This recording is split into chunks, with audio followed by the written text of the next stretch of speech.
Hey guys, I am here with my husband again today because I know y'all like seeing this pretty man. You have heard me talk about the beginning of our relationship, how we met, how we fell in love, but I thought it'd be fun to hear the other side of the story because there are always two sides to any tale, and I thought we'd give Anthony an opportunity to share his version of how we met. So, take it away, my love. Hey, hello. Thank you for having me. Always a pleasure. So we met in April 5th, 2015. You remembered? It's true. Had to think about it for a second. I had just left LA and moved to Chicago. So there was a big life transition for me. But I'll start by backing up just a little bit in kind of what I was doing in LA at the time. I was working in HIV. I was in a 7.5-year long relationship. And that ended a year prior to me leaving Chicago and leaving LA. And one of the things that I learned from that relationship, and a great lesson for me, was an essential part of a relationship for me needed to be passion and spirituality. Okay.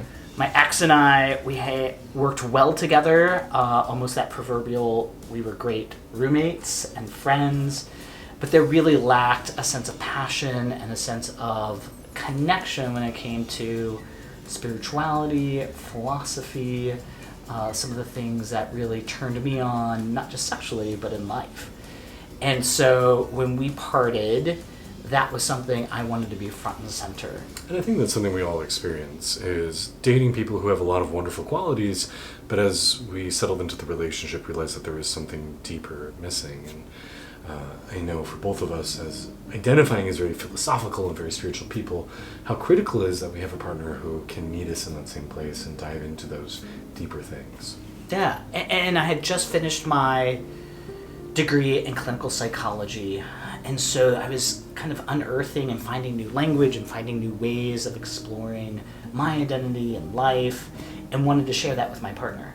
And my ex was not interested in engaging that way, which I thought, well, maybe I could just find it in other people and other relationships. And I realized, no, it was so central to who I was that it needed to be a central part of the relationship. And around that same time that my ex and I had broke up, I was finding yoga and really getting into yoga. I had wanted to be a Catholic priest at some point and had walked away from the Catholic Church, but really wanted a new spiritual home. And so I was looking into yoga because it really kind of matched my spiritual resonance. So all of that kind of packed into, I got this new job in Chicago. My ex and I were on great terms. He helped me move out to Chicago. And in that process of moving, I think something that was really interesting and something that I've told you before, like there were all these signs that this move was symbolizing a break, right? Like a transition or a shift. And my ex and I wore rings, and I hadn't worn that ring since we had broken up. And a previous relationship, I had gotten a ring for my ex at that time. You proposed to him. I proposed to him. It wasn't legal back then, but you did it anyway. Correct. It was the first real kind of significant relationship in my 20s, and I had kept that ring. And just before I had moved to Chicago, I was like, you know what? I have these two beautiful rings. I should just start wearing them, right, as jewelry. And these were two men that were significant parts of my life that I was still on great terms with. So I was like, there's no reason why I shouldn't be wearing these rings. And so the day I was going to move, I had gone to the gym like I normally do in my morning, and I had placed the rings as I normally did in the locker, and I had left the gym and I was having brunch with a friend of mine who was helping me move. And I realized I didn't have the rings. And so I ran back to the gym, looked in the locker, and they were gone. And there was a sense, and for me, typically I would be really kind of flustered by this and trying to find them again or but there was a sense of knowing that I didn't need those anymore. and a release that occurred from losing those two rings. And they were both significant, but I felt really at peace with that. And so I left to Chicago. My ex had moved me out. And when your friends in LA were saying, why are you going to Chicago of all places, what would you tell them? Yes. So yeah, it was, I mean, typically one does not leave LA to go to Chicago. It's the other way around. People go from Chicago to LA. Yeah. And so everyone was like, why Chicago? And I said, I'm just going to go find me a good Midwestern boy, knock him over the head, and drag him back to LA. So that was the story I was telling people was, you know, it's hard to date in LA. I'm going to Chicago, and I'm going to find the love of my life. There he is. At least for this week. Exactly. So we moved to Chicago. My ex helped put my whole place together, God bless his soul, and we would talk every day. And so I think we moved down on, like, I would say a Saturday. And can I just comment how well that speaks of you, that you're on good terms with your ex, like that he helps you move, you have a friendly relationship. And I know for me that was meeting him, something that was really attractive, to say like, oh wow, you end relationships with love and dignity and compassion and friendship. And that speaks really well of you as a person. Yeah, I feel like, and that's something I really try to hold, is that the people I fall in love with are beautiful people, right? And we may not work out as partners, but that doesn't take away why I fell in love with them. Amen. And so I shared a part of myself and life with this person. I want to treat them with respect and dignity and love and hold that. And I feel really blessed that I've been able to do that with all the significant relationships in my life. So That's a blessing. We kept in contact for a few days after he dropped me off, and he was like, hey, are you meeting anybody? You know, how's the transition going? And typically the gym culture, especially in LA, is where I kind of made my friends. And Chicago's culture was a little bit different. And I was like, no, I'm not really meeting anyone, and I don't go out to bars and clubs. That's not my scene. And he's like, well, you should try this app that I've been on called OkCupid. And I've been meeting some really quality guys on there. You should give it a try. And it was Easter Sunday. So, you know, we had moved down on a Saturday. I had started work, I think, on a Wednesday on April Fool's Day. And so there it was, Easter Sunday. I was like, okay, I'll download this app. And so you've been here for all of a week, not even a full week. Yeah. And I download the app. And I was like, oh, I don't really want to commit to this. I just want to see who's on the app. So I put up a couple of pictures. I don't know if I really even filled anything out. I think like 2 sentences. Yeah, just enough to allow me to kind of get access to see who was on there. And so I just start swiping through OkCupid. And like one of the first profiles I come across is my husband. And first, his picture was captivating. I'll put the pictures up there that I had on my profile so you can see. And so another little caveat is that I wanted to date somebody. I'm Latino by background, primarily had dated white guys. And I wanted to not have that experience. I wanted to have an experience of somebody who is either multicultural, not white, someone who had a different experience of the U.S. than your kind of white guy experience. And at that time, that was really important for me, or something I wanted to explore. And so when I saw my husband, I thought he was Middle Eastern, and you'll see by the picture. And so I thought, oh, this is kind of cool, right? So he checks that box, and his eyes were just absolutely beautiful. So I clicked on his profile, and his whole profile, which had a very in-depth profile. Okay. I wish you could Paragraphs. see it. Yes. Essays. And I love the way he wrote, for one. Just his use of language was beautiful. But the majority of his profile was about spirituality and creativity and all the things I was looking for. He was a yogi. He really centered his life around spirituality. He was a creative person who approached life in this really kind of fantastic, creative way. And my heart literally just was like beating so fast. I was like, oh my God, this is the one. And I was like, how do I get him? And to be fair, I had a little bit of a judgmental profile right then. I think I had things in there like, do not message me unless you have your profile fully filled out. Do not message me unless you're serious about personal growth. Do not, like, it was... Yeah, it was a little bit on that edge. Obviously, I read through that. And so I was like, how do I get this guy to talk to me, right? And so I don't remember what I messaged, but I messaged him. Hello, fellow yogi. Something like that. Hello, fellow yogi. I'd love to learn more about your yoga practice. I'm a yogi myself. Yeah. Something like that. I thought, well, maybe if I could connect on that, because how many people are going to connect on that? It was a good first message. And so, to my surprise, he messaged me back. And it was after that we just started going back and forth. And the messaging was great. He always had these like long paragraphs, and I would answer with like 2 or 3 lines.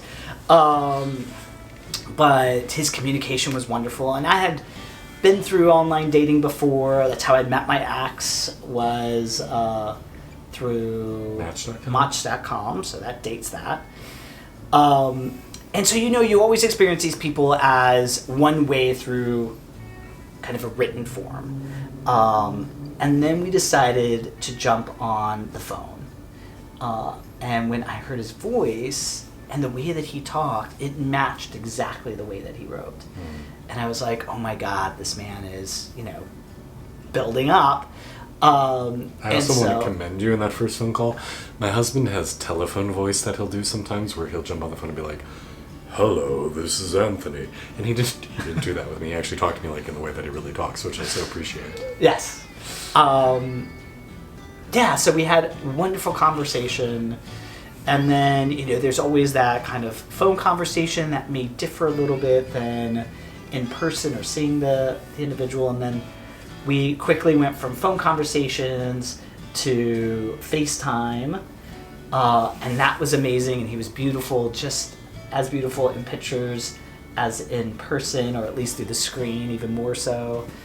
And we kept doing that for a week because when I messaged him, he was on his way to Mexico to stay with his parents at their timeshare. So there was a week in between when we first messaged to when we first met in person. And I remember that I wanted to see him as soon as he came back in town. Now, something happened during that week of messaging where you sent me a message and I replied back, and it was a moment of confusion, but was kind of a big step. Do you want to talk about that? Oh, yes. My husband's a much better storyteller than I am. So, yes, there was a period in that... Like day 3. Day 3 of messaging each other. Yes, let's say day 3. I don't know if we had even FaceTimed yet. Maybe we had just the night before. And I wrote to him, I'm falling for you. And what I meant was like, I'm falling for you as in like everything is adding up and this is going really fast and I'm really enjoying this. And my husband messages back, I love you too. And I was like, love? I was like, I didn't say love. Which caveat, if someone tells you that they love you and they haven't met you yet, please normally do run. Like, this worked out okay for us, but normally, run. That person is probably crazy and or desperate. And he was both. No. That's true.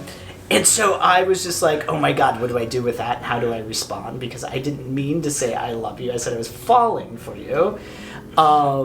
But then I just let go, and I was like, of course I love this person. Now, is it, the love of my life? We'll come to see, but this is such a beautiful soul. How could you not love him? And so I was like, okay, I'll say it back. And I said, I love you too.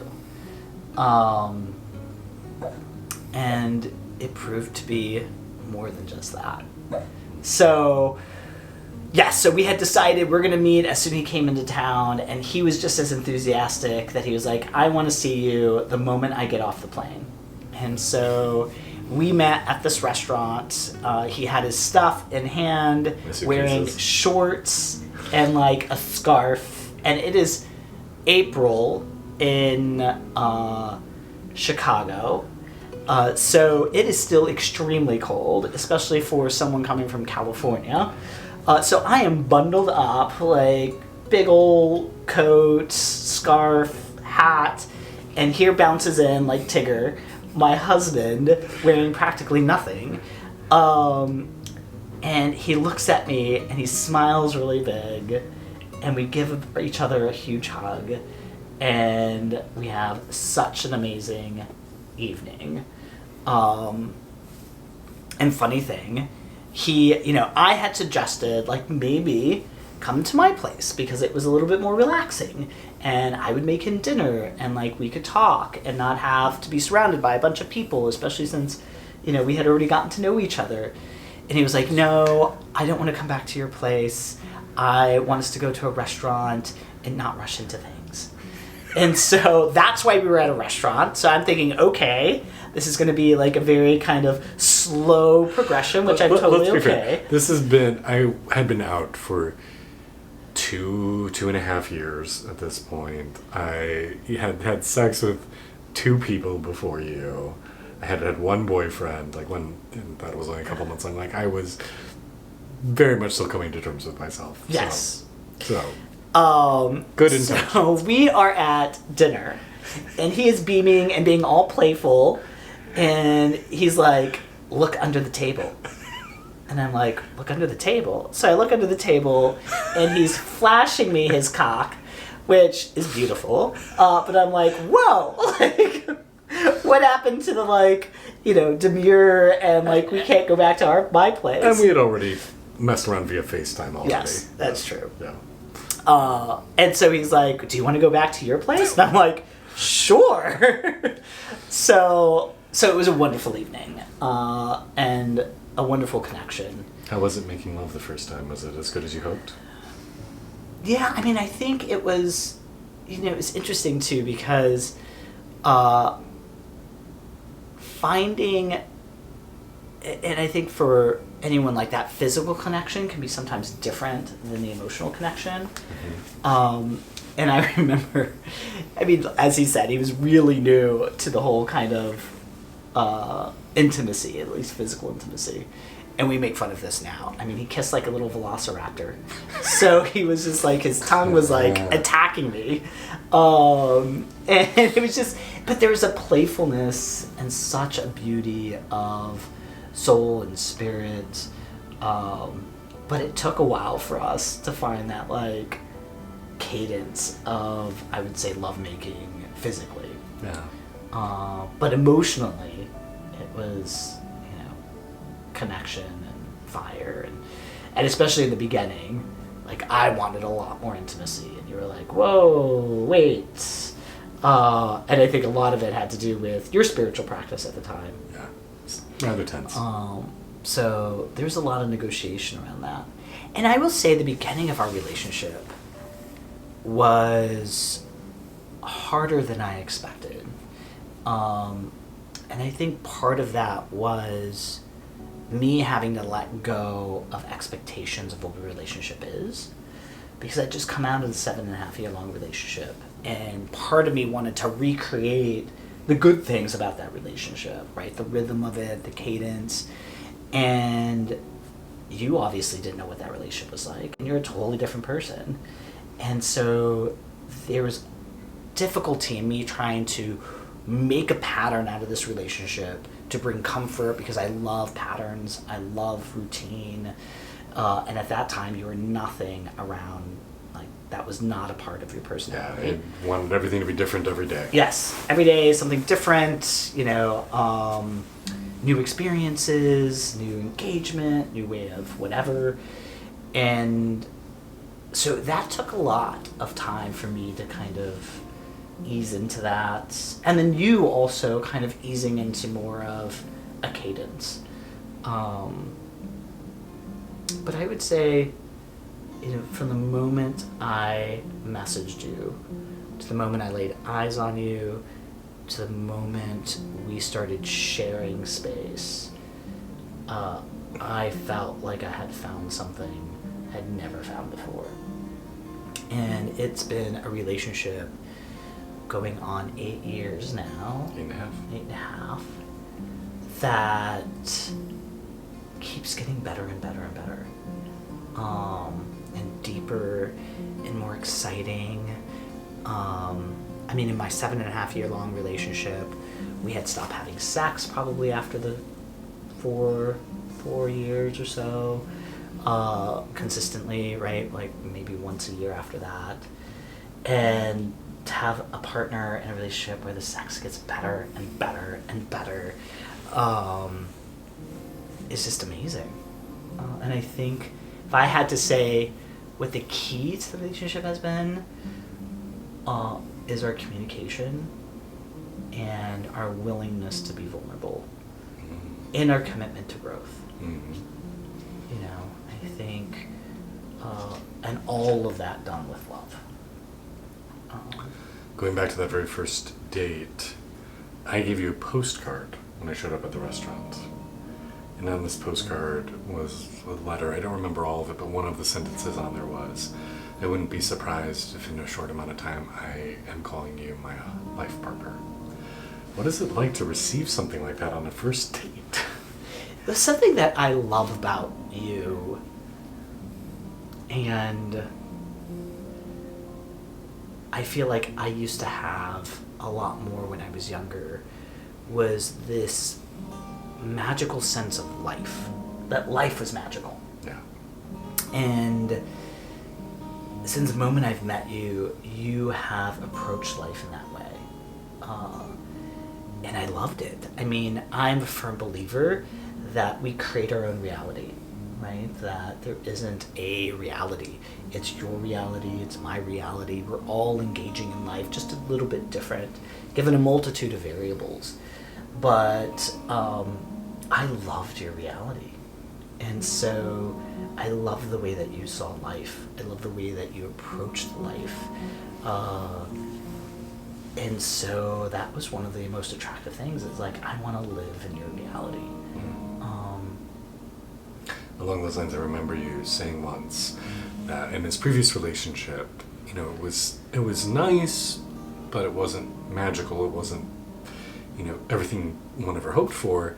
And you saying to yourself something along the lines of, well, I guess this is just what it means to be in an adult relationship. I guess this is just what being grown up means.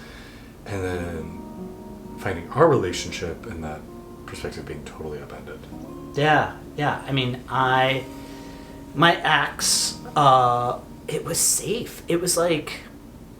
Comfortable. Yeah, it was really comfortable. There was an ease to it. There was a predictability to it, which I like in some elements of my life. You know, I go to the gym every day around the same time. I can eat the same thing for lunch every single day.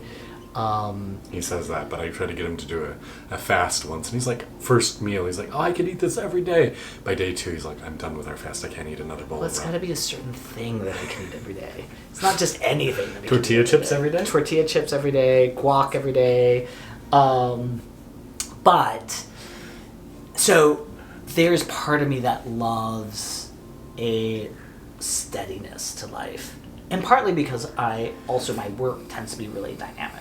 So I love to bookend my day, the beginning and the end, with something that I can predict and something that's... It makes you feel safer, too, right?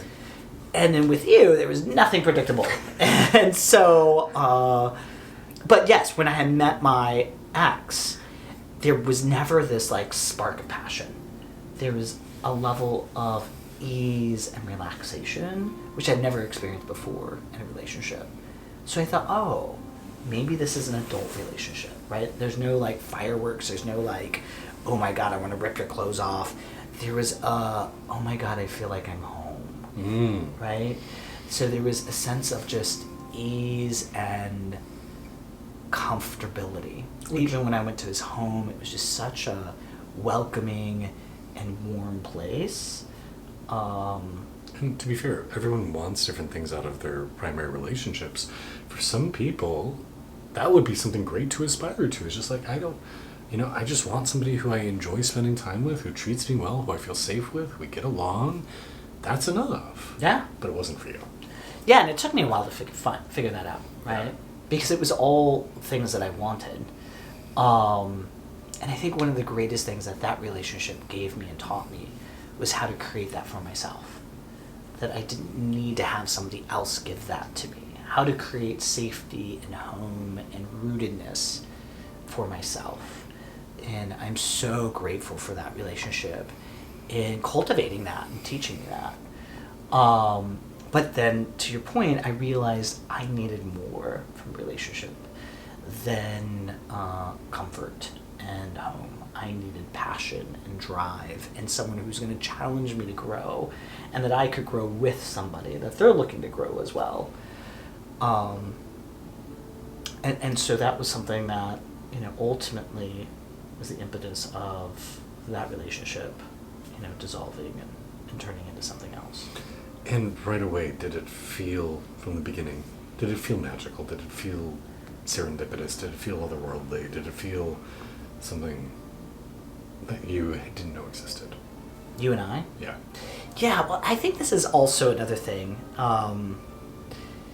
is that you have to co-create that, right? Like, I think there's magic everywhere if you're willing to call it out and co-create it.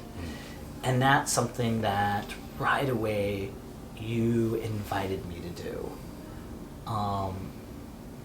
And I was excited about doing it. Right away we started a narrative around us being twin flames and, born from the cosmos and split into two. Like, to have this tale and this experience where we were two magical beings zipping through the universe together. Like, whether you want to believe it or not, like, it's our reality, and I will more than willingly co-create that with you. And the universe keeps providing, lines to that story. And we keep filling it in. And so I love that about our relationship, and it was there from day one, and it's what brought me into it. And it's what keeps me in it, is that we continue to have part of our story that we have yet to live, but we dream it together. I know this is a conversation about how we met, but did you imagine that you could have the life you have now, the relationship, the love, the partnership, the adventure, everything? Did you think it was possible? Did you think it existed? Did you think that was going to be part of your story? No, and I think that's the fun thing about finding your partner, your other half, or that there is a tension between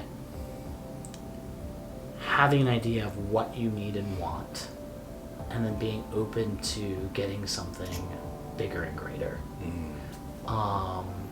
So my requirements weren't like this whole page of requirements. They were like 3 or 4 big things. And then everything else I was open to. And so, I constantly say, I never knew that I would want this in a partner. Yeah. And so I got what I wanted and so much more. Early on, we used the metaphor of getting a checklist. Like the universe said, here, select the items that you really want in a partner, and feeling like we both got everything on our wish list, plus things we didn't even know we would want, but it showed up, and I was like, oh, how did the universe know I would like this? Yeah. So last thing, 5 descriptive words to describe meeting me in the beginning of our relationship. Well, I guess this would be a summary. Magical, purposeful,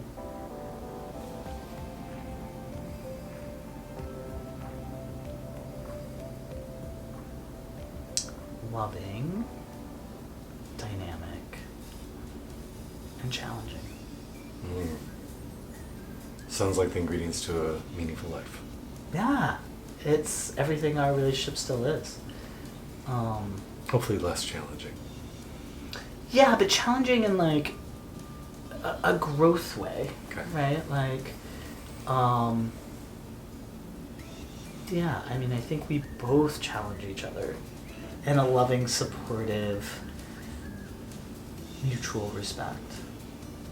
Awesome. Well, I'm hoping you've been enjoying this second kind of conversation between me and my husband, where we kind of share little insights about our life and our relationship and how we create meaning together. So if you like these, drop a comment. We'll see if we can start doing some more of them. But I love getting to share more of this amazing creature with you all, and I hope you enjoyed as well. Thank you so much for listening and engaging. And if you have any questions for this handsome stud, just feel free to drop them in the comments, shoot me a DM or shoot me an email, and I'm happy to pose them to him here for you all. All right. Blessings all. Thank you, guys. Thank you. Bye.